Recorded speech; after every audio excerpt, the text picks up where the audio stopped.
Welcome po sa Panlasang Ameripina. Mga kaibigan, gagawa po ako ng isa sa pinakapaborito kong ulam, ang ginisang ampalaya. Ito po ang ingredients natin: ampalaya, sibuyas, kamatis, at lalagyan ko po ng sili para may konting sipa ng anghang, at bawang, at ito po yung itlog natin. Uubusin ko po yung itlog na yan kasi para mas masarap.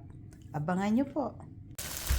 Ito po mga kaibigan, luto na po yung kamatis niya at ilalagay ko na po yung itlog.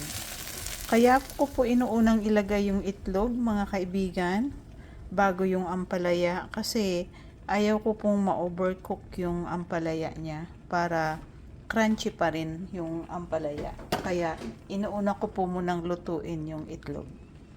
At ito po, inilagay ko na yung ampalaya at huwag niyo po siyang tatakpan para hindi ma-overcook yung ampalaya at para hindi po siya magsabaw or mag-watery. Kasi gusto ko po sa ginisang ampalaya, dry lang siya. At ito na po ang ating ginisang ampalaya sa itlog at titikman ko na po siya. Ito po mga kaibigan, titikman na po natin yung ating ginisang ampalaya. Kain po tayo. Ayan.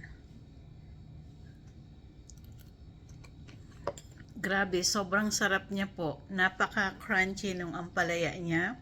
Yun po yung gusto ko sa mga pagkain. Gusto ko yung mga crunchy. At sobrang sarap po niya. Try niyo po ito.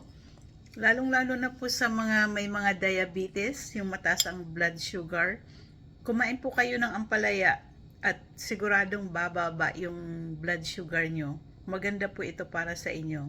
Maraming salamat po sa mga followers ko at patuloy nyo po akong abangan at patuloy nyo pong kayong mag-like, mag-comment at i-share ang mga videos at reels ko. Pasensya na po kung hindi ako masyado nakakapag-post ng reels at picture kasi busy po si Darna ngayon. At abangan nyo po. Maraming salamat. Ingat po kayo. Bye-bye.